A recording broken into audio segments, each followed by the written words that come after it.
ಇವರು number 1 world's number 1 dog breeder ಅಂತ ಗೂಗಲ್ಗೆ ಹಾಕಿದ್ರೆ ಸತೀಶ್ ಕ್ಯಾಡ್ಬಾಮ್ಸ್ ಅಂತ ಬರುತ್ತೆ ಅಂತ ಹೇಳಿದ್ರಲ್ವ, ಬರುತ್ತೆ, 100% ಬರುತ್ತೆ.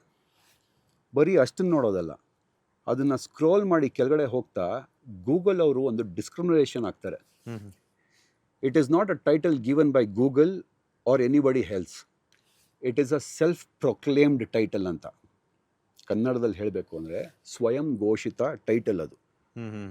ನಾನು ಒಂದು 10 ಕಡೆ 10 ಇಂಟರ್ವ್ಯೂನಲ್ಲಿ ಕೂತ್ಕೊಂಡು ನಾನು ನಂಬರ್ 1, ನಾನು ನಂಬರ್ 1, ನಾನು ಇಂಟರ್ನ್ಯಾಷನಲ್ಲು, ನಾನು ಹಂಗೆ ಅಂತ ನಾನು ಹೇಳ್ಕೊತಿದ್ರೆ ಗೂಗಲ್ಲು ಆ ಪರ್ಟಿಕ್ಯುಲರ್ ವರ್ಡ್ನ ಕ್ಯಾಪ್ಚರ್ ಮಾಡಿಬಿಟ್ಟು ಅಲ್ಲಿ ಪೋಸ್ಟ್ ಮಾಡತ್ತೆ.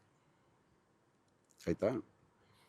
ನಂಬರ್ 1 ಡಾಗ್ ಬ್ರೀಡರ್ ಅಂತ ಈ ಅಪ್ಪ ಹೇಳ್ಕೊಂಡು ಸೆಲ್ಫ್ ಪ್ರೊಕ್ಲೇಮ್ ಮಾಡ್ಕೊಂಡಿರೋ ಅಂಥ ಟೈಟಲ್ ಅದು.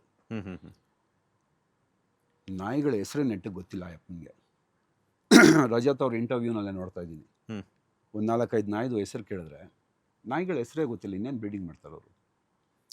ಇನ್ಫ್ಯಾಕ್ಟ್ ಈ ಥರ ಎಲ್ಲ YONO just for the sake of publicity ಈ ಥರ ನಂಬರ್ 1 ಡಾಗ್ ಬ್ರೀಡರು, ನಾನು ನಂಬರ್ 1 ಡಾಗ್ ಇದರಲ್ಲಿ, ನನಗೆ ಡಾಗ್ಸ್ ಬಗ್ಗೆ ಗೊತ್ತಿರೋ ಅಷ್ಟು ನಾಲೆಜು ಇನ್ಯಾರಿಗೂ ಗೊತ್ತಿಲ್ಲ ಅಂತ ಸೆಲ್ಫ್ ಪ್ರೊಕ್ಲೇಮ್ಡ್ ಸ್ವಯಂ ಘೋಷಿತ ಈ ಥರ ಕಳ್ಳರನ್ನ ಆ್ಯಕ್ಚುಲಿ ಯಾವುದಕ್ಕೋ ಪ್ರೆಸಿಡೆಂಟ್ ಏನೋ ಆಗಿದ್ದಾರೆ, ಇಂಡಿಯನ್ ಡಾಗ್ ಅಸೋಸಿಯೇಷನ್ನೋ ಏನೋ, I am sorry if I am wrong, ಅಲ್ಲಿಂದ ಬ್ಯಾನ್ ಮಾಡಬೇಕು, ಒದ್ದೋಡಿಸ್ಬೇಕು ಫಸ್ಟು.